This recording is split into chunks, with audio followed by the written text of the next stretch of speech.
Welcome to the No Dunks podcast on the Athletic Network. It's Thursday, July 30th. Happy NBA restart day, everyone. I'm J.E. Skeets, and joining us here on the Zoom, as always, we got Tass Mellis. Smells like basketball. We've got the bearded one, Trey Kirby. Ayo! Ayo! The international man of mystery, taking it to the max, Lee Ellis. Friend. And last but not least, making the magic happen, it's JD. Hello. There he is, and here we are. Big day for us at No Dunks. Tonight, following the Clippers-Lakers game on TNT, the second game of the doubleheader of that NBA restart, we're firing up a new late-night podcast series called Bubble Wrap. And the plan is to go live on YouTube while we record it, so we'll tweet that out. Follow us at No Dunks Inc. on Twitter, and then we'll flip that into a podcast overnight for all of y'all out there to listen to it whenever you want, in the morning, or maybe you're in Australia and it's nighttime. I don't know. I can't keep track of where you live. Also of note tonight for this first one, I'm going to be paying off my pick and payoff loss from way back in February. I'll do that on the live stream, on our YouTube show, on the podcast. I'm going to be shotgunning a beer like I'm JJ Redick or Myers Leonard or Jordan Clarkson. I hope it's more Myers Leonard than JJ Redick. I think it's going to be a lot more like JJ Redick. I did, I don't know if you saw, I tweeted it out this morning telling people that's what was going to happen. I was going to pay off my February pick'em loss. I asked Myers Leonard for some tips, just some shotgun tips if he's got them. I've done it before, but it's been a long time. I mean, I'm old now. He said, he wrote me back within 10 minutes.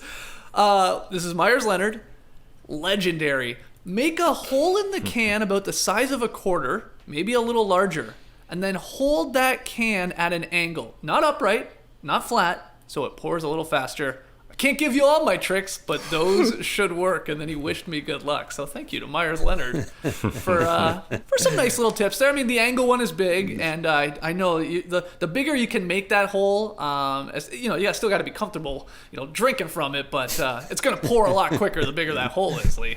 What a year 2020 is. You're getting tips on how to shotgun a beer from an NBA player, and you're going to do it live on a show when the season should be over. What the hell's going on, Who knows? I actually feel like he's going to check in on you later tonight to make sure that it goes well, that we don't get any cuts around the lips or anything with those aluminum shards. Yeah, that's interesting. Yeah, maybe he could just straight up join us. JD, I don't know if we have the capabilities to do that, but Myers Leonard doesn't play tonight. The Heat don't play until Saturday, I think. Can we do that? Yeah, of course we can. Okay, well, good to know. Maybe we'll reach out to him, see if we can get him on the Zoom. Who knows what's going to happen with this late night show. Bubble Wrap, again, we'll fire that up after the last game tonight, following the Clippers and the Lakers, or soon after at least. Guys, we wanted to thank you, before we get into the up-down report, you, the listener, for sticking with us here with No Basketball. I added it up, guys. We've done 112 podcasts since the season was suspended. March 11th, that was the final night. 112 podcast tasks since then, including this one. And honestly, the people have still been here, downloading the show, listening to the show, tweeting about the show, writing an email. So, a big thanks to all the listeners out there for somehow still supporting a basketball show when there was no basketball being played. They say the season is a marathon. So is the off-season. So is the hiatus. That's a lot of shows.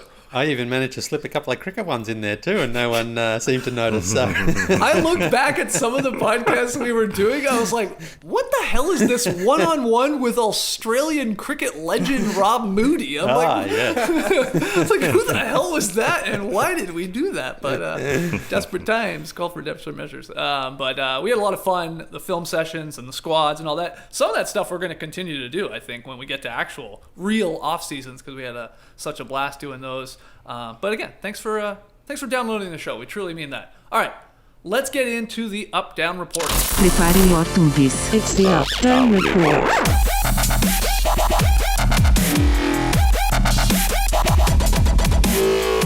Yes. All right, late last week, while I was off living in a tiny cabin, you guys talked on the podcast about the NBA bubble game presentation, the lights and the court and the camera angles. But one thing you guys didn't really tackle were these virtual fans that they've now added to the arena and the broadcast. I don't know, you've seen the press release or whatever. There's 320 fans, I guess, each game invited to appear on this 17-foot video board surrounding the court with this idea that they're like digitally interacting with each other throughout the game, they're there. So, up or down on virtual fans being displayed on these video boards? Tass, you like it, dislike it? What do you say? I'm going to go up, but there are some major conditions. These fans can't just run roughshod over the NBA. I don't think we should have fans around the court all the time. I think we got to just sprinkle it in. I think I like the fans more behind the nets, to be honest. I think you kind of... It draws attention to the fact that there are no fans there when you're just going virtual fans on the main camera right beside the sideline there. I like it kind of just for free throws almost, because I'm used to the video boards with the colors and the graphics and the team logos. I think it looks cool, and again, it's just drawing attention to the fact that there are no fans there, and they've just sort of put this in the last couple days. Opening night, they had it for one possession. I think the Miami Heat fans were into it. I like the fact when they do it that they're in the home team's colors, and so that adds something. Instead of this, they're talking about the backgrounds being totally black and white. They're cutting out the backgrounds behind people. I like it.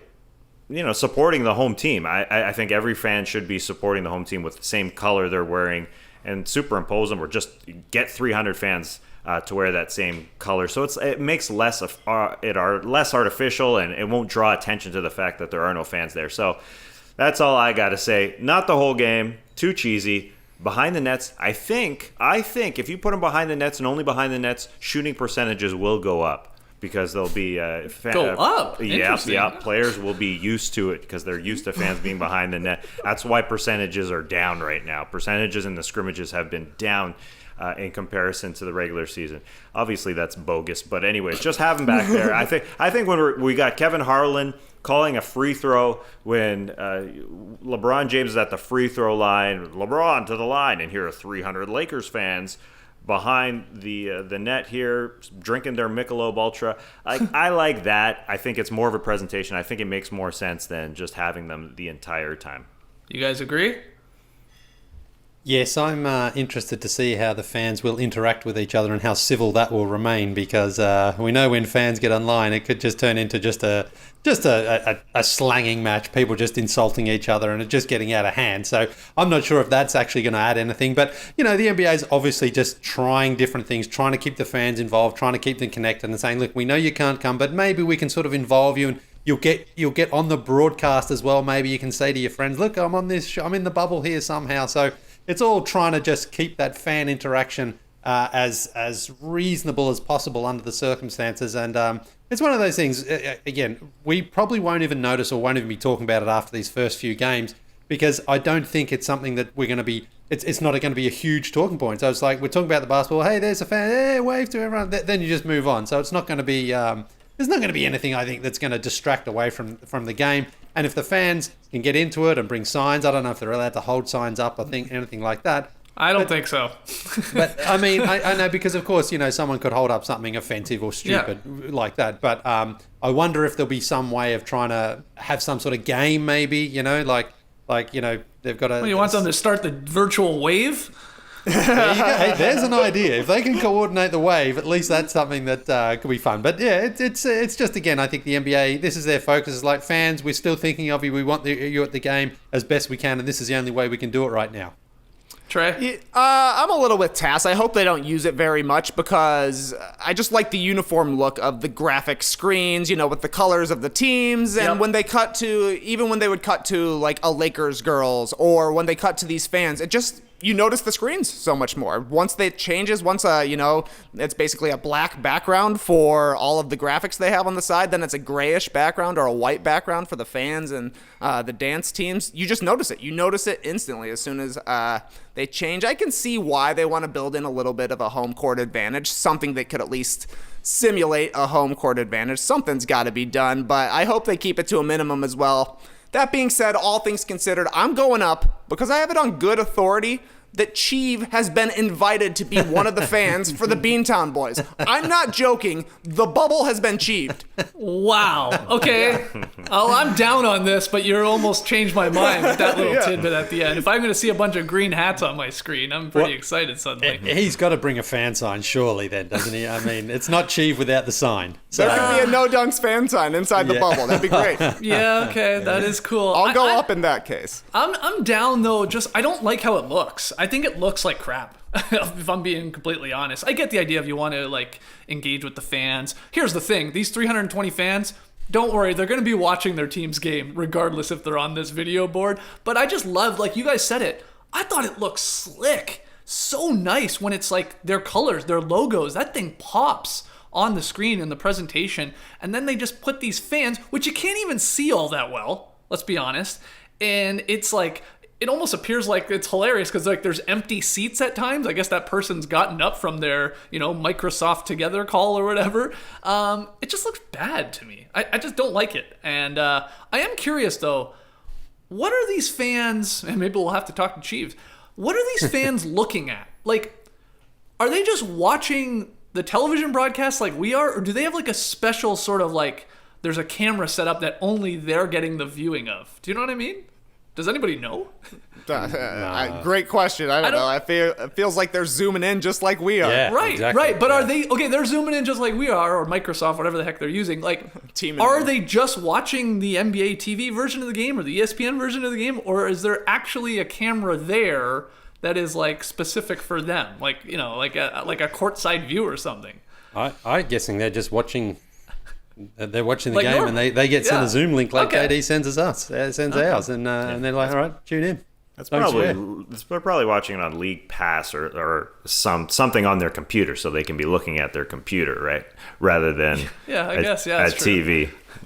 But otherwise, they're just looking off to the side the entire time. Because there are different cameras as well, apparently, for NBA League Pass and the NBA app. If you're watching it on there, it's a little complicated, this press release, but the opening night when they had it, they just had it once, and it was the Heat fans, and it was Heat colors, and it was sort of designed for one particular angle.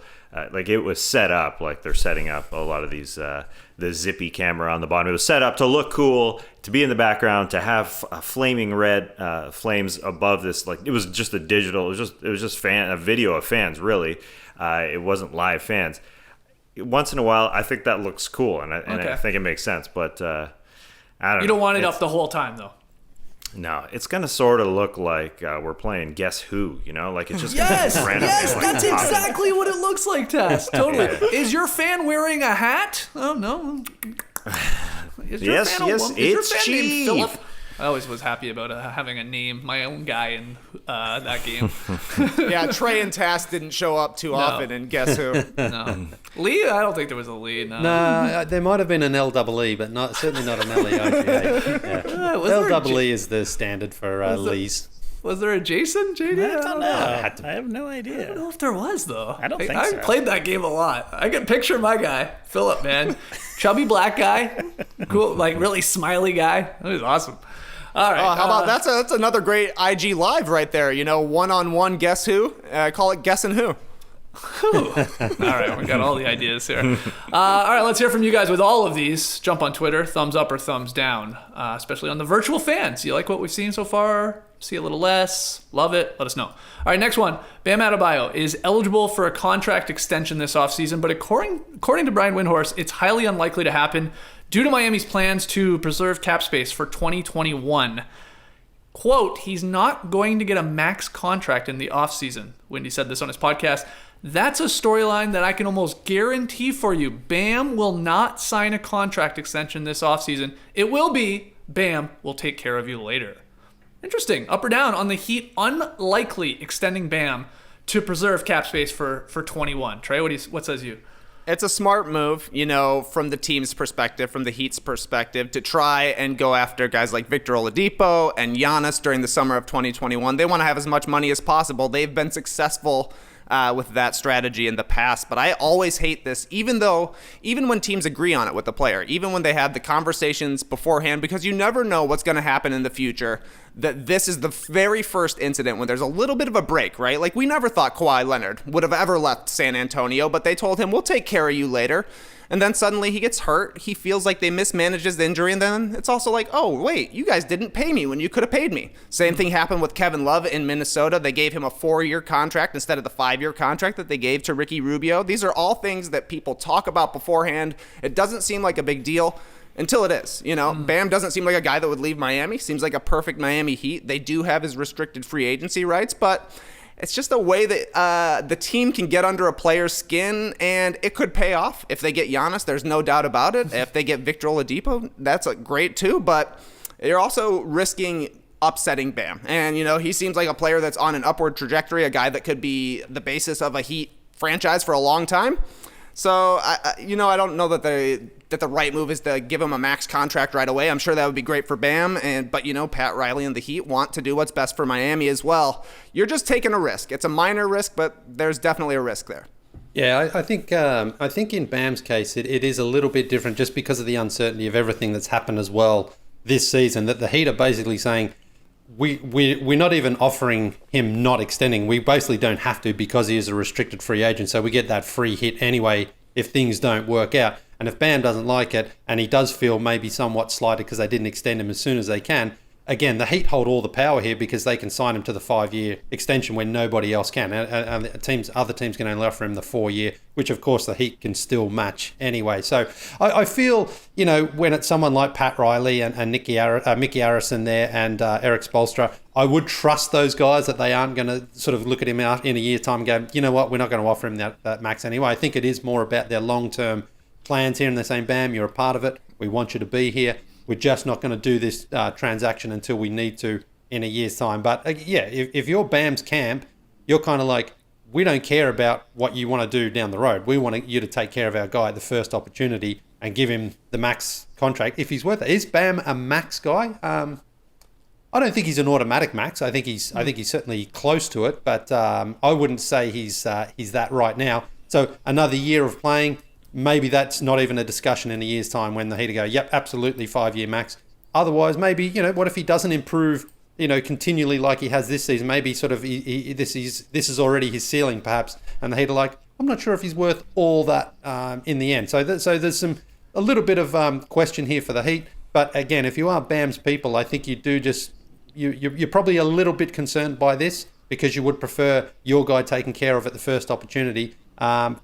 But it's the Heat, so I think you'll probably be okay. Because there's a trust there that you believe. Yeah, I do think that, yeah. Tass, you agree with that? And I thought that's interesting what Lee said. Is Bam even, like, right now, at this point of his career, 23 years old, 16, 10, and 5, great numbers, an all-star on a good team. Is he a max player that you don't even think twice about? Lee, you hate handing out the max, do you? Just give him the dollars. It's not your money, Lee. Yeah, and it's not even like the super duper max, right? It's the first contract max. Mm-hmm. Yeah, but what happens if he gets? If he gets first team next year, he would be eligible for that, won't he? I don't think he's going to make first team, but no, I highly doubt that. Yeah. Yeah, I don't know all the intricacies. I'm not a Larry Kuhn right now. That being said, the guy's an incredible basketball player. He's 23 years old. He's great on both ends. He's probably going to get better. He is a kid. This is his first year. And listen, I guess the basis is he can earn the same amount if they extend him this year for a max contract, or if he trusts the Heat, he can do the same next year and sign it. They just have this little window here where next year in 2021, free agency starts, and they can say, hey, Giannis, we got some extra room because we haven't signed this big deal yet with Bam Adebayo, so there's a cap hold. Well, now I am Larry Kuhn. Now there's a cap hold number which is lower. But I think if you sign him now, I don't think you even have to sign him to the max. I think because of that uncertainty, maybe you can say, hey, well, we'll creep it down a little bit. And he'll say, whoa, I'm a starter for my first year. This is my first year as a starter. I was an all-star, sure, but I don't know, this certainty of getting it a little bit lower, like the Heat have done. That's how they got LeBron, Chris Bosh, and Dwayne Wade. It was weird calling him Chris, just Chris. But that's how we got all those guys to take a little bit less money. I think they could do the same with Bam right now. So I think maybe financially it would be smart to do it. But yeah, the cap hold, I guess, makes sense because reducing that cap hold, because they've got Kelly Olynyk that they're paying, and that's a cap hold. A couple guys like that aren't playing all that much. The Andre Iguodala contract, not looking so good right now. They signed him to that 2-year extension essentially after getting him from Memphis. So they've kind of hurt themselves with other deals. So now they're, I guess, trying to shore themselves up a little bit with all those Larry Coon intricacies in the salary cap world. Hey, you may not be a Larry Coon, but you're a Kevin Pelton to me, man. I'll tell you that. Give me a Danny LaRue. No, I could have gone Danny LaRue. You're right. All right, well, from one Florida team to another here, we got ourselves a trade rumor, Trey. Or at least another one, or a trade rumor that's resurfaced, I guess is a better way to put it. According to Forbes' Sean Devaney, sources, the Orlando Magic's Aaron Gordon will most likely be the biggest name traded this offseason. Quote, this anonymous Eastern Conference executive, he's a good gamble. He's only 24. End quote. All right, up or down on the Magic trading Aaron Gordon this offseason, whatever the hell offseason even means anymore. But what do you got, Tass? Is he gone? I think it's time. Time for Aaron Gordon to be dealt. He's a solid player. But I think he'll always believe that he's a superstar if he plays in Orlando. And I'm not trying to psychoanalyze the guy, and I'm not trying to get a lot from these scrimmages. But watch this. If you watch the scrimmages, he plays like he's a superstar, takes every shot that he wants. And maybe growing up 6 years in Orlando, he feels like he can do that. But it's not going to work. It's not going to be a great team with him being that type of role. And people have written about, like Zach Lowe has written about, and we've talked about, he should be a Draymond Green type guy, like work off other people, be an incredible defender because he is that athletic. And I think he needs a restart. I think the Magic need a restart. I don't know how much they get for him, but I think to get the most out of himself and the most out of their team, I think it's time, even though it feels weird to be trading such a talented guy from a roster that doesn't have super talented dudes up and down the roster. I mean, they're fine, but it would be weird, but I think it makes sense. What do you think, Lee? Yeah, Aaron Gordon's one of those players that has all these sort of flashes of potential in the world. Again, the athleticism is great. You know, he sort of improves his three-point shooting at the start of the season, but then it kind of tails off as the season goes along. And when you see him have some of those games where he puts up 28 points or whatever, you think, man, he could be so special, but it's the consistency. It's almost like a Jeff Green type of guy. Like very, very good when he looks good, he looks great. But he just goes games, 5-10 games in a row where you sort of think, where is he? What's he doing? Is he an offensive player? Is he a defensive player? Is he a facilitator? Can he create for himself? Is he a three-point shooter? Is he a stretch four? Have all these questions because we just don't quite know what he is. Having said that, I do think a change of scenery could really benefit him because he's been in Orlando. They've only made the playoffs once. Maybe they make it again here in this little situation. But maybe he just needs a new coach, new team, new surroundings, and maybe someone will bring out those skills in him and highlight them rather than trying to sort of fit him into whatever position they need him for. Because I don't know if he's a stretch four or if he's just an oversized three. He sometimes sort of looks like a bit of both of those guys. So he's got the talent. I definitely would take a risk on him because he's young enough still that you can mold him into something else. But he's an inconsistent player on an inconsistent team. And I just think his time in Orlando is coming to an end sooner or later anyway, because he's been in rumours now for at least 2 seasons, probably even more. So it's just a matter of time before they trade him anyway. Feels like we've talked about Aaron Gordon being traded a couple times here on No Dunks. He makes about $35 million total over the next 2 seasons. So not a crazy contract. Trey, do you think he'll get moved this offseason? Yeah, to me, it's got to be him or Vucevic, and Vucevic was just signed to a huge deal last summer. You're talking about, is he an oversized 3? Is he a stretch 4? Maybe the guy's a 5, He doesn't have a super consistent outside shot. People play a lot smaller these days. He's got the athleticism to be able to protect the rim. I wonder if a team could take a chance on him and say, yeah, he could be our Draymond Green, our PJ Tucker, a strong, stout guy who maybe isn't very tall, but he can at least jump up there and help out at the rim because he's no doubt better inside than he is playing from the perimeter. And it just doesn't make sense to me to have Aaron Gordon, Jonathan Isaac, and Vucevic. Like, those are probably your 3 best players. And at the very least, they should all be playing 4 or 5. I just don't think the Aaron Gordon ball handler experiment has really worked out on the perimeter. So wherever Gordon ends up next, the team has to have a plan for him to be more of a facilitator, be more of a big guy, I think. Maybe they use him a little bit like Ben Simmons is being used as a power forward in Philadelphia, getting the ball at the elbow, that kind of thing. Because the farther his game stretches from the hoop, I think the less effective he is. I think he can still be an impactful defender. The Magic have been a good defensive team, and he's been a part of that, no doubt about it. But it just doesn't seem to be working there. I think he needs somebody that's really going to be able to set him up, and the Magic just haven't had good enough guards while Aaron Gordon has been playing in Orlando. So wherever he's at, I think he's got to play a little bit more like a big guy, and he's got to play with a guard who's going to set him up. Well, let's play a little Who Says No. I saw Andy Bailey at Bleacher Report. He had some potential deals that he was chucking out there. I picked 2 of them I thought were somewhat interesting. The Spurs. Let's say they traded for Aaron Gordon. DeRozan, if he picked up and he probably will, his nearly $28 million player option for next season, a DeRozan for like Aaron Gordon and Al Farouk Aminu to make the books happen. Who says no? What do you think? Magic say no. The Magic say no to a row? Give us more. Okay, so you don't want... the Magic do need scoring. I mean, they could use a scorer, and DeRozan can do that. Okay. He's just an older guy. No, you're right. Got an Evan Fournier. Okay, what about this one then? Ideal. This one's a little more interesting maybe. The Nets package a deal for Aaron Gordon. You talked about it, Tass. You'd love to see him in forget being the star. Maybe you're like the second, even better, the third guy on a team. Oh, now we're talking. This is sexy. The Nets trade Spencer Dinwiddie. There's your scorer, maybe for Orlando at the guard. And then you'd have to probably throw in like a Musa and a Claxton for Aaron Gordon. It would probably take a pick coming back for maybe the Nets to do that. What do you think of that? Something packaged around Dinwiddie for Aaron Gordon. I'm salivating. That's getting tasty. Kay likes that a little bit better. I think that makes sense. What do you guys think? I think that logically it makes sense. Aaron Gordon playing with KD and Kyrie. Yeah, I think makes sense.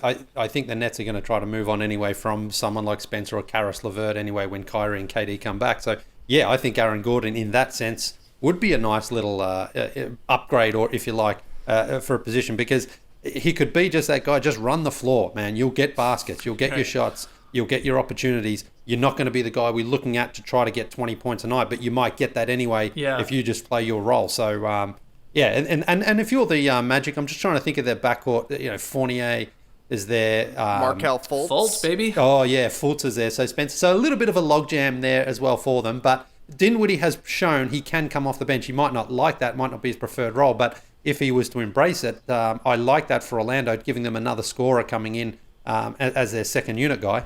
Yeah. They need scoring, in my opinion. Yeah. He could do that. What do you think, Trey, finally, on that one? I think the Magic would want more than Spencer Dinwiddie. Aaron Gordon was a top 5 pick, and he's still got the top 5 pick pedigree. Spencer Dinwiddie, we love him, but does he have as good of a rep around the league as he does on the basketball internet? I'm not convinced. I also don't necessarily think that they need another 6th man. They've got Terrence Ross. They got a guy who can just come in and score 50 off the bench, so...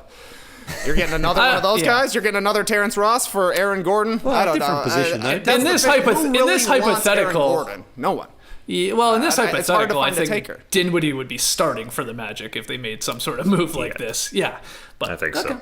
Interesting. And whether or not he'll be the biggest name traded this offseason, that's interesting. Like, will Kevin Love get moved? Will... Bradley Beal, I highly doubt it. They're going to want to see Beal and Wall. Zach LaVine. Didn't we have a Who Says No for Zach LaVine? Yeah, Zach earlier LaVine. on, yeah. Maybe just the biggest name move will be a top 5 pick if the Warriors grab one, which they should, and they look to move on from that. We'll see. All right, let's keep it going here. The Athletic's Sam Amick reported last week that kneeling was likely coming when games resumed tonight, and that the NBA would not discipline players who protest peacefully and respectfully. Brad Turner of the LA Times, he doubled down on that report, saying that the 8 teams staying at the Grand Destino Tower, it's the Bucks, Lakers, Clippers, Raptors, Celtics, Nuggets, Jazz, and Heat, they had a meeting to discuss kneeling when play restarts. So we're likely going to see this tonight, I would assume. Are you up or down on NBA players kneeling during the National Anthem on opening night, if not beyond, Lily? Yeah, absolutely up on this. I mean, this is, I know it's against the rules officially to kneel for the anthem, but things are so different now, and the NBA is trying to embrace the social justice movement. And this, if players feel comfortable doing it, then they should be allowed to do it without any repercussions whatsoever. Mm-hmm. If you don't want to do it, don't do it. If you feel you want to do it, then go straight ahead. I mean, long-time listeners of our show will know I'm anti-anthem before games anyway. I don't mind doing it once before this resumption and maybe once before the finals, but you don't need to do it for every single game. It's just a complete waste of time.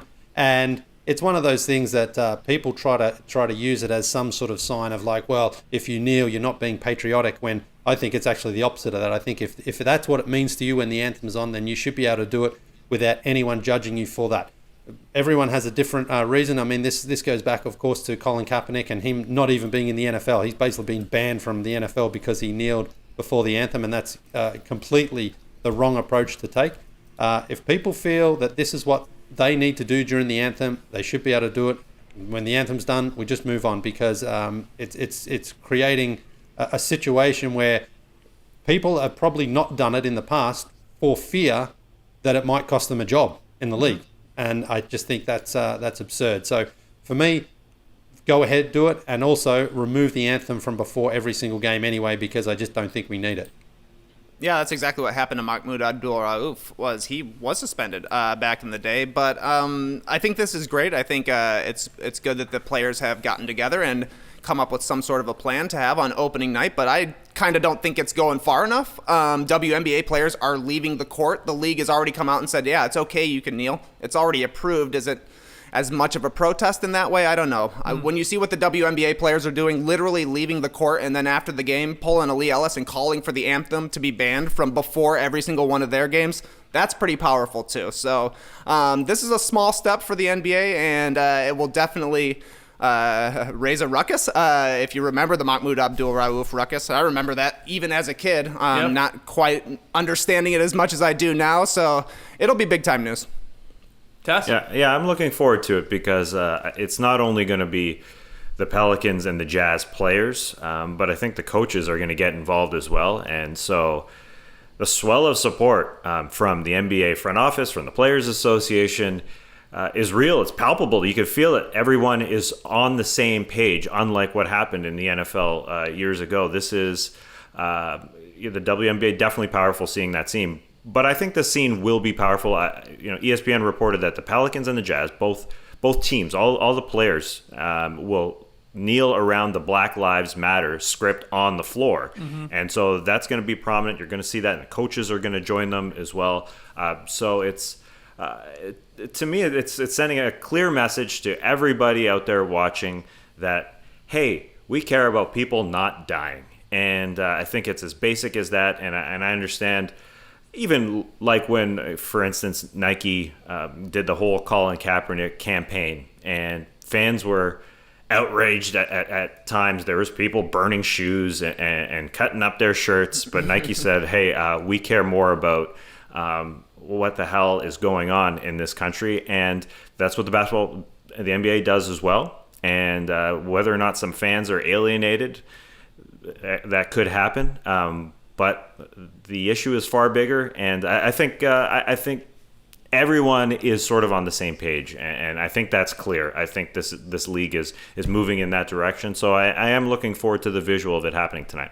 Yeah, I am as well. I'm obviously up on this. I actually think, like you were saying there, Trey, I think I'll actually be shocked if we don't see, for lack of a better word, more extreme sort of form of protests from either teams, the NBA players, whatever. I'll be flabbergasted if it doesn't happen, and it doesn't mean we should know about it in advance. It should be the opposite. You know what I mean?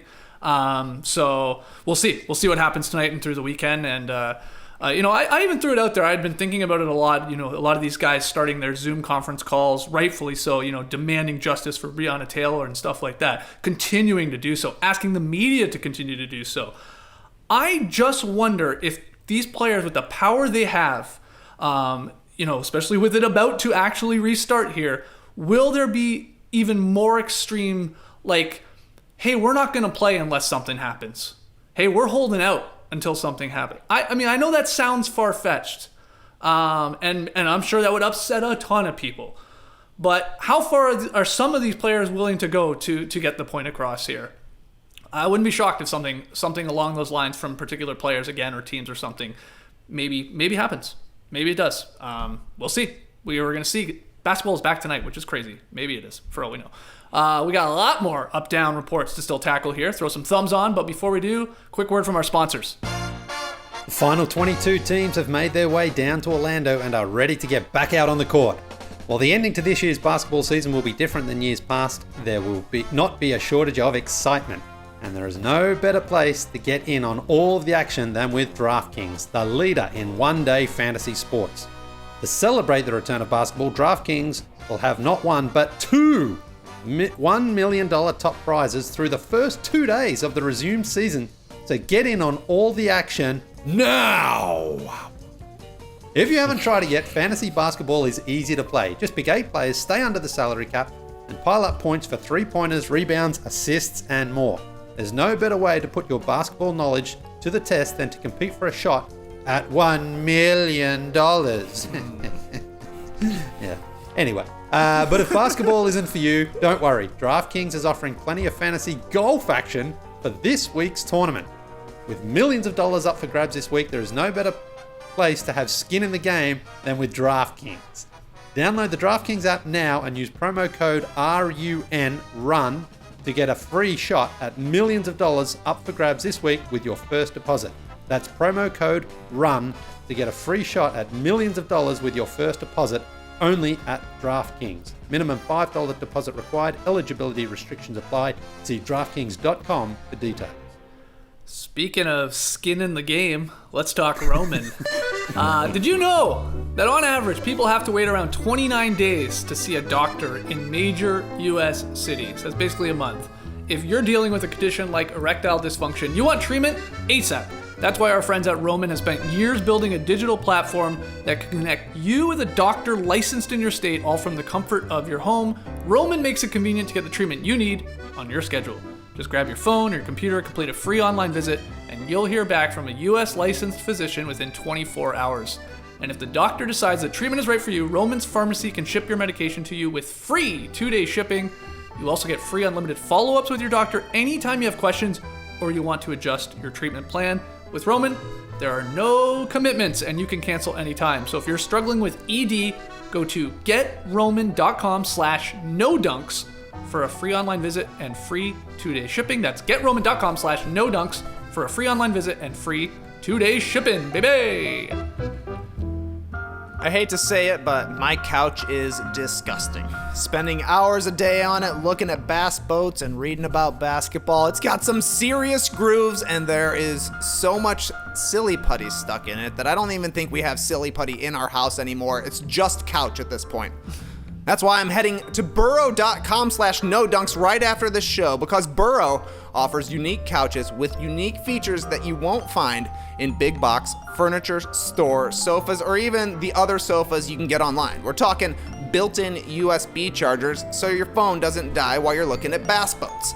Durable fabric that's naturally scratch and stain resistant so you don't get your lures caught in your couch. Is it silly putty resistant? There's only one way to find out. But you can customize your sofa to fit your decor and your needs, and now Burrow is more customizable than ever. Pick your fabric, color, leg finish, armrest style, and length, and then you can add a chaise lounge or an ottoman or both. Either one, Lee, or both. Chaise lounge, ottoman, both. You got so many options for your feet. There are over 23,000 ways to customize your perfect sofa. That's insane. And you can change things up pretty easily because Burrow is practical and versatile. You can assemble your sofa or break it down in minutes. You don't need any tools. If your seating needs change, you can add or remove seats as needed. It's as simple as converting a love seat into a sofa, into a sectional, and then back. Love seat, sofa, sectional, back. Love seat, sofa, sectional, back. You always get fast and free shipping. Zero interest financing. Go to burrow.com/nodunks to get $75 off your purchase, plus fast and free shipping. Gotta see the site for details. That's burrow.com/nodunks for $75 off. All right, back to the up-down report. This one, controversial here. Twitter delivered the versus we all really want to see this week. Cookies versus brownies. Jamela Hill shared her opinion, tweeting, chocolate chip cookies right out of the oven would demolish brownies for 20 straight tracks. Stan Van Gundy took offense to that tweet. asking Hill to give brownies their respect. So we got to ask it. We'll put it like this. Up or down on fresh cookies, straight out of the oven, being better than brownies? Are you up on that statement or down, Tassie? I don't care about the fresh part whatsoever. Cookies are better than brownies. Why is this even a question? You don't have to throw that caveat on it. Cookies are better. There are way more variety of cookies than brownies. There's a whole world out there of cookies. A standard chocolate chip, your peanut butters, your snickerdoodles, your cowgirls, your toffee bits, your oatmeal raisins. A brownie is a frickin' brownie. I would say the best brownie isn't even a brownie, it's a blondie. Way more tasty. Google it. Do a little Google. Put the word cookie in Google. Put the word brownie in Google. There are 11 billion hits for cookie. 257 million for brownie. So cookies are 40 times more popular than brownies. I mean, it's not a fair fight. When this versus was just not fair. Well, okay, hold on. The versus too much. There's too much world. There's too much of a cookie world out there. What about a cookie dough ball? It kills a frozen cookie dough ball. Kicks a brownie's ass. Wow. A brownie is boring. Some brownies are... Wow, you're talking cookie dough over brownie? I was with you up until you went cookie dough over brownie. Okay, I'm going extreme. I'm subtexting the versus with a cookie dough ball little text or tweet under there. I'm subtweeting. That being said, they're better. Okay, so... Well, does your opinion change, Tass, if it is just chocolate chip cookie versus a brownie? Does your opinion change at all, or are you still taking just the chocolate chip cookie? No. Okay. Chocolate chip cookies will box the crap out of a brownie. It'll knock them to the ground in a second. Oh, Lee, you're shaking your head here. See, I took this as a one chocolate chip cookie versus one brownie. Sure. Okay. A brownie takes a cookie to school every day, man. Brownies are way better. Cookies need to add the chocolate in there because otherwise they're kind of bland. The brownie is just all chocolate. It's decadent. It's so much, And the thing is, you mentioned all those cookie facts there, Tass, about the billions more. It's because they need all that support there because the cookie alone needs to be dressed up. The brownie is just a chocolate, slushy, chewy, nuggety thing that you just love. And now you're adding things. You added nuggeties. You added stuff. I'm just saying, when you eat it, you're biting, you're going, I know I shouldn't be this is just too much for me, but I'm going to enjoy this one and that's it. Whereas a cookie, I think you need a few more than one. You need 3 or 4 to really get the full experience. Because a brownie by itself in a one-on-one contest with one chocolate chip cookie, that brownie's walking home with a W easily in my books. Oh, yeah, this is a battle here. So, Trey, where do you fall on this? Sounded like you were leaning towards cookies. Has Lee persuaded you to go to Team Brownies? Well, you guys know I'm Team Brownies, no doubt about it. Yeah, there's those nips. But I'm taking cookies. All things considered, it's tough to botch a brownie. You're getting a good brownie 95% of the time. Somebody bakes them. You're getting a good cookie. I'm going to go 85%. You can overcook them. You can undercook them. They can be bad. You don't add enough salt. It's a little bland. I can get with you, Lee, but the peak of a cookie, a fresh cookie, getting the smell in your nose as they're in the oven as well. I think a cookie smells a little nicer than a brownie smell. Maybe I'm crazy. But, yeah, put me on Team Cookies, but I don't really want to have to choose. For me, the ideal would be cookie cooked on top of a brownie. A cooked brownie, brown cookie, whatever you want to call it. They probably have a real name. I don't know. I guess I gotta pull a Tass Mellis and Google some recipes up in here. I heard there's over 11 billion cookie recipes. I don't know. Some of those are just results for looking up Magic Johnson's tweets, unfortunately. That's like 75 million. JD, what do you think of this? Fresh cookies, better than brownies? Yeah, the brownie is the most overrated baked good of all time. I would take a stale cookie crumb over a fresh brownie. Single crumb every time. Yeah, it's the best thing about a cookie is a fresh baked cookie is awesome. But the entire shelf life of a cookie is great. Like there's the middle part where it's not fresh anymore, but it's sort of getting to, it's consommé, as Tassie would say. And then even a stale cookie is great. It's just like it's crispy and it's still delicious. A brownie can get out of here, man. Yeah, but brownies aren't sticking around all week for waiting for you to eat it. It's like, I'm here, eat me now while I'm fresh and gooey and tasty. I don't want you to put me on the sideline for a couple of days. I'm ready now. Eat me now. I just came out of the oven. You talk about the smell, the aroma. Oh, man, when you open that oven and that chocolate brownie stench comes out, oh, my God. Stench. Intoxicating. I love a good stench. More delicious Exactly. than a stench.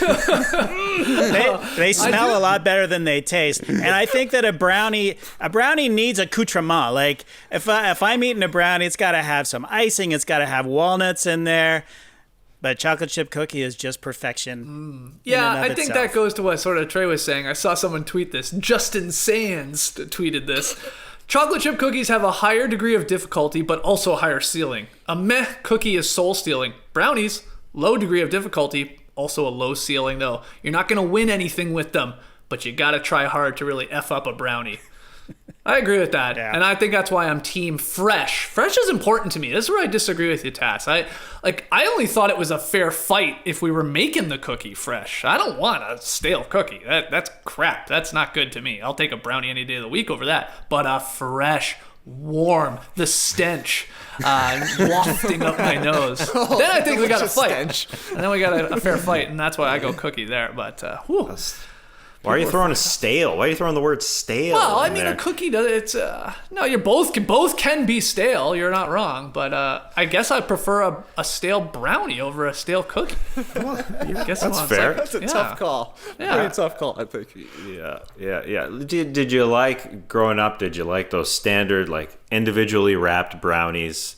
They're like in that plastic wrap. You'd get them in a lunchbox. And there's a single little nut, or like a I know what you're talking about. It's Topped with nuts, one. It's like 1/8 of a nut, more than an actual nut. Or would you like a Miss Fields wrapped up for you? I mean, those are both produced weeks in advance. They both got That's mad fair. preservatives. I mean, I'm sticking with my chocolate chipper. Now, I understand what Lee is saying with you need things in it. But standard chocolate cookies, you can just go chocolate cookies. Those Yeah. exist. I'm flowing with that. I'm going with that as well. You know, there's so many texture varieties, crispy on the outside, chewy, and the brownies are whatever. Kids can make them, so they're not good. Cookies are harder for kids. Cookies are harder. Au contraire. I think that just shows it. Like there's far less. This guy's in the kitchen with his chef hat now. He's speaking French. JD say accoutrement. So Au contraire, mon Hey, friend. if you can do it with kids, then it's better because they want something easier and simpler, and then they want to be able to see it. They don't want to have to go through all the hard yards of making a cookie. Perfecting the cookie. It's like, no, just So Lee, you're at your son's birthday party. There's Yes. a picnic table with a bunch of food out there, a bunch of desserts. There's a tray of chocolate chip cookies, and there's a tray of brownies. Let's say they've both been homemade, okay? yeah. By the same person, for the sake of the argument. Can we say then it was your wife? Because I know she's a very, very good cook. Well, I saw- that's the real wild card here. A cinnamon bun roll is gonna knock Yes. both of these out of the park. You want to talk about a stench? My house smelled beautiful yesterday when Nora was making up a Cinnamon's the fresh goat batch. aroma. For sure. Oh my god, it smelled crazy good in this house. But which one are you taking? A cookie or a brownie on that I'm picnic going. I'm table? going the brownie because everyone's going to be the vultures are going after the cookies, because they're like, all right, give me the cookie, and I'm like, Because they're more popular. no, and it's better. because that's like everyone's over there fighting over the cookies. It's like, yeah, but the better dessert or the better treat here is the brownie. So I'll just sit back and enjoy my brownie, and yeah. I'll say the cookie hits the cycle over a brownie. It's better in 4 ways. The batter is better when it's raw dog, way better. A fresh cookie is better. A stale cookie is better, and a frozen cookie is better than a frozen brownie. But see, you don't want to be freezing brownies, man. Yeah. Eat them on the spot. Eat them when they're there. Eat them when Yeah, because they're not good otherwise. They're not good otherwise. Wow, love the passion people are bringing to this argument. Let's hear from you guys at No Dunksing. All right, keep it going. Back to basketball. Good news here for you, Tass. The New York Knicks and Tom Thibodeau are finalizing a 5-year deal to make him the franchise's next head coach. This, of course, has been anticipated since the start of the Knicks coaching search, but they first had to interview everybody named Mike, and they've done that, and they're going to go with Tibbs here. So up or down on the Knicks giving Tibbs a 5-year deal to coach them for what, 2 years tops? What do you think, Trey? Yeah, Knicks fans were feeling pretty sad about this when the news finally came down. They saw that big 5-year number, and it was like, oh no, not Tom Thibodeau. But I'm up. I'm actually up on this. Like you're saying, Skeets, he's not going to make it to 5 years on that Knicks deal. Don't worry about it, Knicks fans. They can afford it. You shouldn't be worried about James Dolan having to pay Tom Thibodeau even if they got another coach there. The team is going to get better. They're going to play harder. Their best players are going to play 40 to 45 minutes a night. Maybe it'll be bad for them come down the line, but your team has been a joke for season after season after season. They will be less of a joke, I do believe, with Tom Thibodeau as the head coach. He's not going to be in charge of personnel, which is good. He's just going to be able to focus on coaching, which is certainly his strong suit. And we'll see exactly what happens. The offense was better than his defenses in Minnesota, which I think is kind of surprising for people. But I think Mitchell Robinson is probably a better defensive backbone than Karl Anthony Towns would be at that time in their career. Maybe Mitchell Robinson watches some Joakim Noah tape and becomes a really impactful defender. But on the offensive end, I think the Knicks are still really, really strapped for talent. They don't have that shot creator at this point yet that a Thibodeau system needs, because for him, with the Bulls at least, and even with the Timberwolves, there was a lot of, we got one guy, we're going to give him the ball, it's going to be a pick and roll, and we're going to see what happens. Maybe RJ Barrett becomes that guy. He wasn't really that guy as a rookie, but he was also a rookie. He'll get some opportunities. It'll end badly. I don't think that the Tom Thibodeau era will be fondly remembered, but, to start with, I think it's fine. I think your team is going to be better.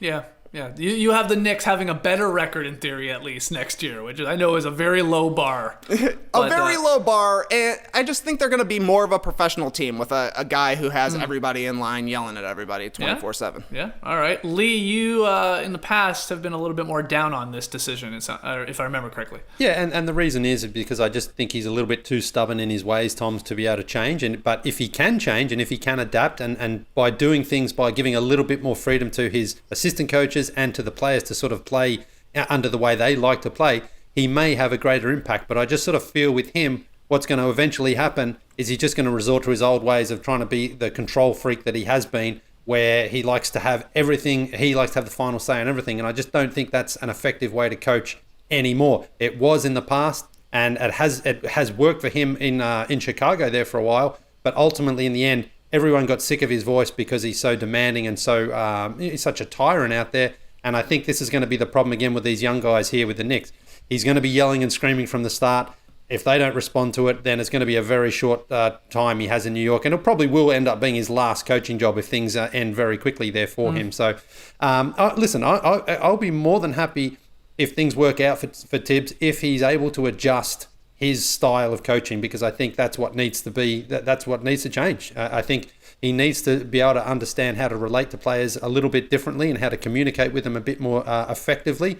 And if he can do that, then the Knicks should improve. The other thing I will say about this whole process, Tibbs has been tabbed for this job basically from the start, but the Knicks still went through the process of interviewing all these people, pretending they were actually a serious candidate, when even before those interviews, it was basically like, Tibbs has got this job. They're just going to do this stuff anyway. So again, but hold on, to play devil's advocate. If they had just said right away, Leon Rose comes in, he's like, hey, I know Tibbs. Here you go. Here's the job. You would have been just as upset going, what? You should at least interview people and try and open your search. But they basically did that anyway. They basically said, it's your job, Tibbs. Oh, hang on a minute. Let's not do that. Let's pretend we're offering it around to some other people. If you believe it was strictly for optics and you think it was 100% fake. It was for optics. Okay. There was I believe anyway, I don't think there was any real chance anyone else had a it sounds like some of these mics might be joining him on his as his assistant coaches. I think Brown is in the mix, and maybe Woodson as well. Great. Yeah. I mean, fine, but those people interviewed with the hope and belief that they were interviewing for the head coaching job, when I don't think it was ever really that open. But listen, we'll see what happens, and I think that Tibbs has been successful in the past, but ultimately he hasn't been able to adapt and adjust. And I think that's what he needs to do if he wants to be successful and stay for that 5-year deal, which today, thinking Tibbs will still be here in 5 years, seems like impossible that will happen. Yeah, what's the over-under on how many years he's actually there? You would set it at you'd set it maybe at 2.5, but you'd probably set it at 1.5, right? With the way the Knicks go through coaches. Fisdale was only 1 He didn't make two, right? Yeah. Didn't coach 1 2 and a years. quarter. He was there for 1.25 years, because I was just looking at the head coaches there for the longest period of time, as they have been for a while, a laughing stock. But they haven't had this hard-ass type coach, so maybe it's just a change that they need. He will come in there and try and hold guys accountable. He is a lot different than the Fizdale, the Hornacek, the Fisher, even the Mike Woodson, who had a little success, D'Antoni. Now we're going into the aughts. We're going way back, Isaiah Thomas, Larry Brown, Lenny Wilkins. They haven't had a hard ass, and so that's who Tibbs is. It hasn't really worked with young guys. It didn't really work in Minnesota in their 2.5 years there. Yeah, they went to the playoffs that middle year, but he didn't appeal to Wiggins. He didn't appeal to Towns. Is he going to appeal to Mitchell Robinson and RJ Barrett? Are they going to buy in? Maybe the Knicks know something we don't. Maybe Tom Thibodeau is going to be reassigned to be James Dolan's drummer in year 3, 4, and 5 of this contract when it doesn't work out because they're paying him, hey, you got to do another job, man. I don't know. He's going to come prepared. And will these players respond? Man, I don't know. Everybody thought Fizdale's a player's coach. It's going to work out. They didn't really respond night in and night out. Hard-ass Tibbs is coming in. Are they going to respond? It's really tough to say. If that locker, somebody's got to be his, his mirror in that locker room to carry that message into the guys every single night. One of these players has to be Tom Thibodeau light. And so I don't know who that is though. And maybe Taj Mitchell Gibson, Robinson. I would imagine, right? Yeah. He was there in Minnesota and in Chicago. I missed Taj the name. Gibson. Taj, I imagine wow. he'll be a guy who is a locker room veteran for them, but I don't know. If he's there. Yeah, exactly. Thibs, he gets the rap for not being good with young guys, but Derrick Rose, youngest MVP in league history, turned Jimmy Butler into an all-star, most improved player who became a supermax guy. Luol Deng, he got when he was pretty young too, took him to the all-star game. Joakim Noah, defensive player of the year. You look at the Bulls, they've been a lot worse since Thibodeau's been gone. Timberwolves have even been worse since Thibodeau's been gone. I think having a guy there that holds people accountable is valuable for teams that are trying to turn it around. Yeah, if they want to buy in. If Joakim Noah and Jimmy Butler bought it, they loved it. They love being yelled at. Some guys work off that. I mean, some guys thrive off that. Well, if they know their personalities and there's somebody in there to do that, like one of these young guys, maybe Mitchell Robinson's that guy. I don't know. Yeah. Well, Tibbs also has the benefit, in theory, of new management. I mean, in the mix here, in Rose and obviously Morris and stuff like that. Steve Mills is not there. I mean, a lot of these coaches prior, they were dealing with Scott and Steve. And, I guess Scott is still around, right? Scott Perry. But, Yeah, he got reassigned. He got reassigned. So, I mean, it's not just the coach. They got to build this team like you guys are talking about. Like, who are these players that are going to maybe take on that sort of style that Tibbs likes to play, like that, gritty sort of style, and let's get on it on defense and let's just outwork everybody. You got to work hand in hand. I like that Tibbs doesn't have to worry about that part like he did in Minnesota, where he's got to actually try and think of the future, but try and win games immediately and stuff like that. That's just too much, probably for any coach nowadays. For the most part, you have to have two different roles, but they have to work hand in hand. So, yeah, I mean, the Knicks are going to be better. They can't basically be worse, although that's blown up in our face before. Exactly, yeah. But we'll see just how long this lasts with Tibbs. Au contraire. Yeah. Au contraire, mon frère. All right. Well, we got a couple more here. Kyrie Irving. He is making sure WNBA players can sit out the season and not stress about a paycheck. The Brooklyn Nets star is committing $1.5 million to supplement the income of players who choose not to play this season in the NBA, whether it be because of coronavirus concerns or social justice reasons or other reasons. The WNBA season began Saturday, and it's being played at the IMG Academy in Florida. So up or down, I mean, it's a pretty obvious one, I think, but up or down on Kyrie's $1.5 million commitment to WNBA players that want to, skip the seasons for whatever reasons. Lee? Well, Kyrie's not just going to talk about it, he's going to be about it, putting up his money. That's what it comes down to. A lot of the time, this is the sort of indication of how serious somebody is about doing something. $1.5 million. Now, Kyrie's earned, a fortune already in his NBA contract, but still, you have to go out there and put that money up. And he's basically doing this, leading the way, not asking for anyone to sort of support him, but I'm sure people will when they see that he's taking the lead on this initiative. And I think it's great because the WNBA players do get sort of underpaid, if you like, and a lot of these people now, a lot of the players are sitting out for a reason to sort of show that something is more bigger than basketball. And Kyrie is trying to step up and say, well, I'll help you out financially while you're supporting the cause that means something special to you. And I think that's great. And again, Kyrie, he's a polarizing character. You know, some people like to pick on him for whatever he says and things that he believes in. But ultimately, he's actually stepping up to the plate here and saying, here's some money. I'm going to try to do what I can to support these women who are going out of their way, sacrificing their own career to go and for a bigger goal, if you like, in life, or if they've been adversely affected by the coronavirus. So hats off to him. Kyrie's great, and I think and I hope we'll see more players contributing things like this. Yeah, underpaid is an underestimate. Yeah. I mean, the top annual salary is something like $200,000. The top annual salary in the WNBA. And a lot of these women go and play in other leagues to make money. Yes. But yeah, no, $1.5 million is no joke. You agree with this, Trey?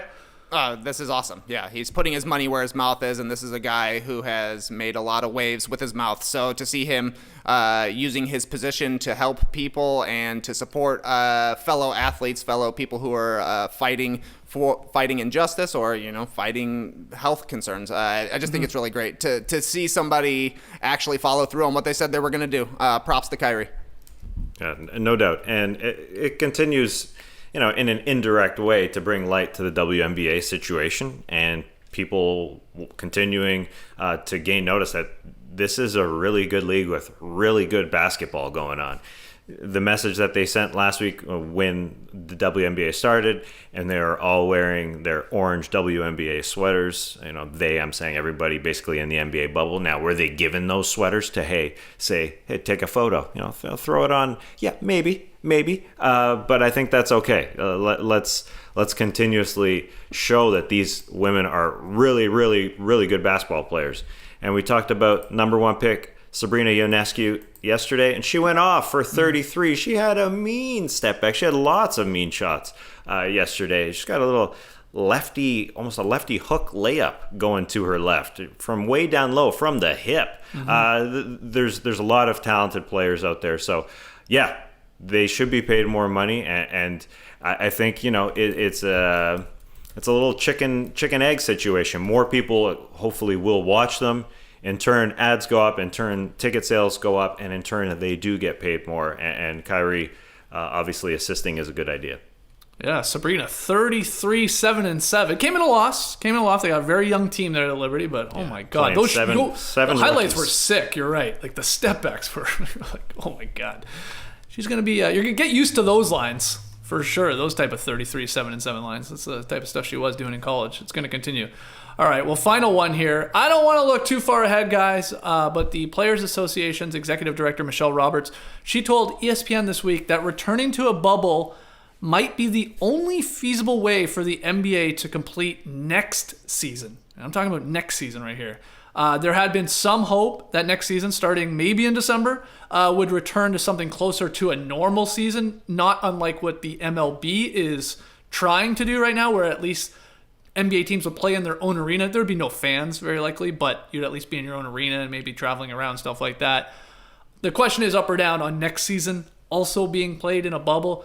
I'll get it started because my sources, my multiple sauces, they have told me the NBA is hell-bent on not having to do the bubble again and playing in their own arena. But you do wonder now with what's happened in the last week or so with the Marlins and what we're seeing with the MLB, whether like that debacle, whether that changes the plan here. And it's pretty wild to wrap your head around. Like, it's one thing to do what we're doing with this NBA restart for a couple of months because they're finishing the season and that's just the playoffs. But like, then try and step back and go, imagine they tried to pull this off for an entire season. like even if it's an abbreviated like 60 game seasons, like double it up here.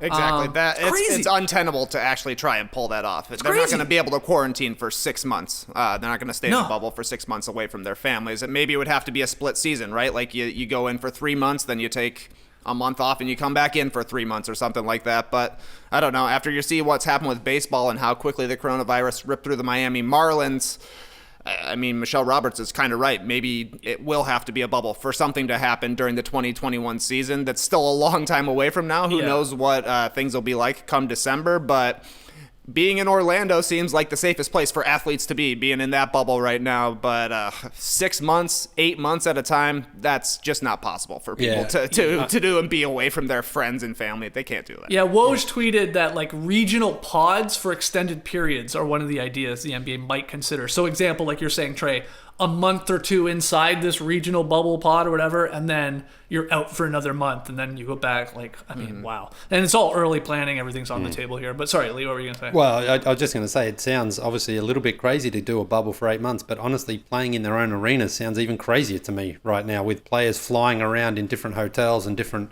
buses and things like that. I think that's more dangerous simply because of the chance of exposing yourself to the risk. So I don't know what the right solution is. Perhaps even there's two or three bubbles, put 10 teams together in different locations, something like that. But again, you're still going to have to be in that bubble for a period of up to 6 months, which I don't think anyone would actually want to be in a bubble for that long. You're just playing basketball away from your family and friends. I don't think that would appeal. But again, it might come down to, well, this is the only way we can play basketball if we do it in a bubble. So it's up to the players to decide that in that sense. So I just don't know what the next 12 months looks like, to be honest with you.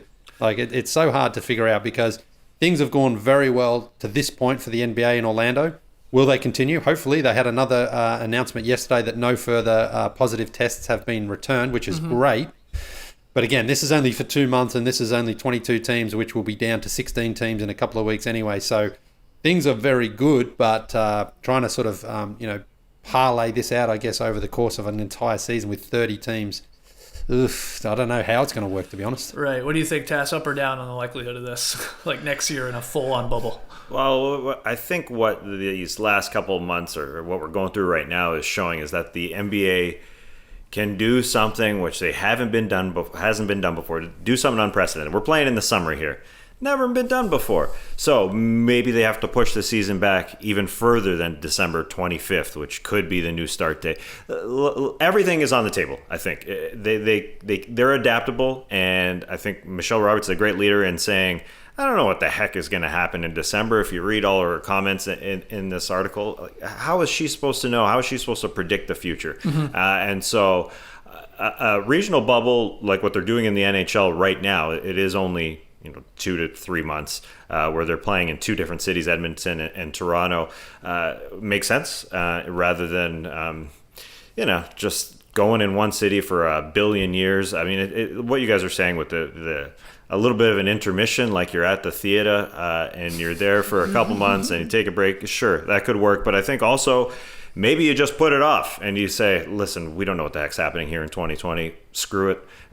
Let's start in February and have a 60-game season from February to August or whatever. There's options on the board, and there's just no need other than to figure out the CBA situation, which is important in how they're divvying all the money. That's important. I think that's more important right now. But everything is sort of being done right now. There's a lot of things being done right now. Hockey is a good example to take from. MLB is a good example to learn from. And they've learned a lot from various leagues around the world. So I think they've shown a good, a good method or a good example here that they're adaptable. Silver and Roberts will work together. And I'm sort of just in the position of wait and see, and they're smart enough to figure it out. What's baseball doing now? Like 17 people on the Marlins, have the virus. Like, are they just being removed? Are they continuing to play? Has there been an announcement from the MLB? Well, they're going on with the season. They're rejigging the schedule. I think the Marlins have all been pulled from the ocean, and they're not playing. They're sitting in Trey's bass boat, and they're not playing right now. Wow. They're hanging for a week at least until Sunday. I believe they haven't played since Monday. I think they're not playing till Sunday, and then they're just kind of like, hey, we're flying by the seat of our pants here. Right. And then just hoping this doesn't happen to other teams as well. And it's just like a one-off. Wow. Yeah. I mean, like, I don't know obviously a ton about it as I'm asking these questions, but even the little I did was like, this is the plan? This is what they're doing? Like, sort of just we're going on as normal, just no fans in the stands. Like, I don't know if that's gonna work. Well, the reporting at The Apparently Athletic of it was crazy too, where it basically came down to the shortstop on the Marlins was the one who made the call if the team was going to play. I don't know. Maybe you should have like an official be in charge of this. I don't know. I don't know. The shortstop out there is in charge of the infield usually. That's a great. What's Jeff Blauser think out there? Yeah. Wow. Crazy. Well, no. Who knows? Exactly. Michelle Roberts is right. It might be in a bubble for all we know next year, but it's so far in the future. Let's just get through this one first. And the NBA comes back tonight. That's incredible. We're going to have the bubble wrap after the second game tonight on TNT. It is the Clippers-Lakers. We'll fire it up on YouTube. We'll tweet it out. We'll get the podcast up. We're going to have some fun. The return of the pick and payoff. I will be shotgunning a beer for my payoff loss from way back in February. But are we going to continue to make some picks here, Tass? Are we just going to fire up the pick and battle again? We love making picks. How can we say no? I think we got to do it. We pick one game nightly. It's pretty easy. Sure. And we'll figure it out. We'll probably have an August payoff.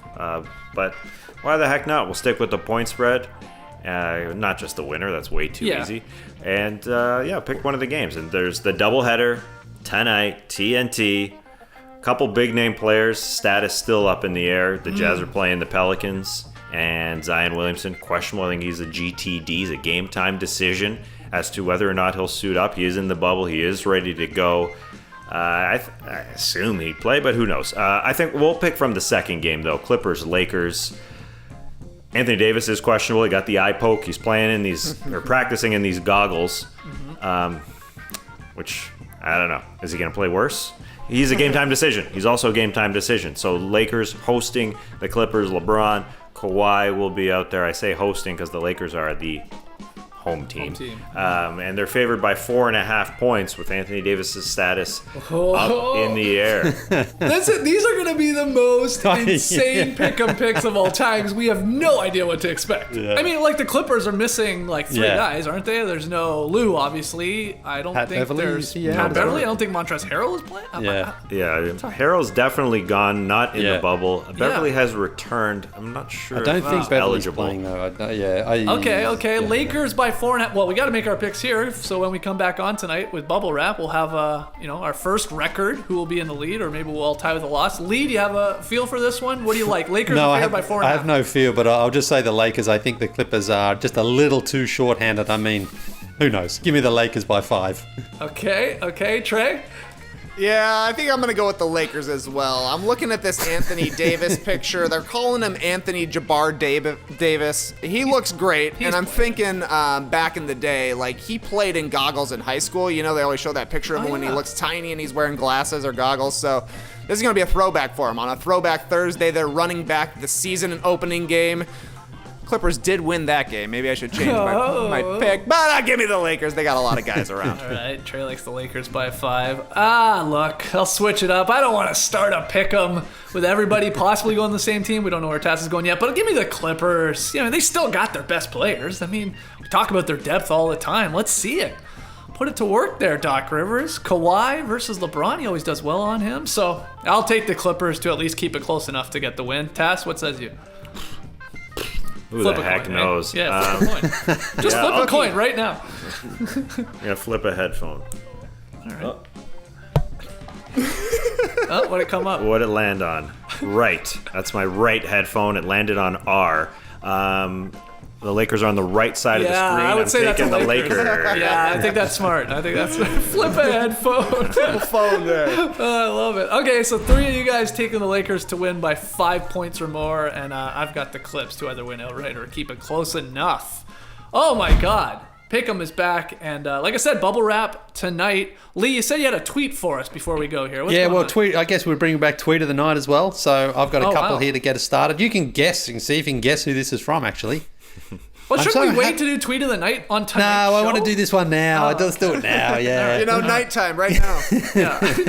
I'm so happy that the NBA is back today. Get to watch my favorite team, the Lakers, and my favorite player, LeBron James, with superstar Anthony Davis take on the Clippers duo, Kawhi Leonard and Paul George. And there's more. NBA fans, don't forget, the first game will be must-see TV too, with Zion versus Donovan Mitchell. Oh, we're back! Doesn't it feel great? Doesn't it feel great? You're googling Cookie Johnson recipes. That's what's happening, as Trey said. Oh man! All right, so okay, we got pick'ems. I guess I gotta bring back Whoa later tonight. I guess maybe tweet of the night back in the mix. Oh, this is fun. Like very solid play. That's not gonna work as well. Yeah. Well, we'll see. We'll see. Well, you never know. You never know. We'll be showing love. Okay, so tonight bubble wrap. Everybody, make sure you have a coffee late tonight. Especially you, Lee. You already look tired. Hey, listen, man. The first night I can always get through. Tomorrow night, we'll see. But tonight, okay. I'll be ready. I'll be pumped up. Okay, excellent. That's what I want to hear. I want to see that energy tonight, gentlemen, with the first bubble wrap. And I'll be drunk anyway after I shotgun the beer. So join us late night. Get your questions in. Keep them coming. NoDunks@theathletic.com. Tweet them in at NoDunksInc. Can't wait to see you later. Basketball is back. This is going to be so wild just to sit down and watch games that actually matter here. Clipper Bros. You heard it here first. Have a great time. Turn up. Love you guys. Awesome. Thanks for joining us. This is an inside information fact right here. The Athletic's salary cap specialist, Danny LaRue, is so next level. He's so badass. His Slack handle is just at Danny. That guy, amazing. Embrace the day, people. See you tonight.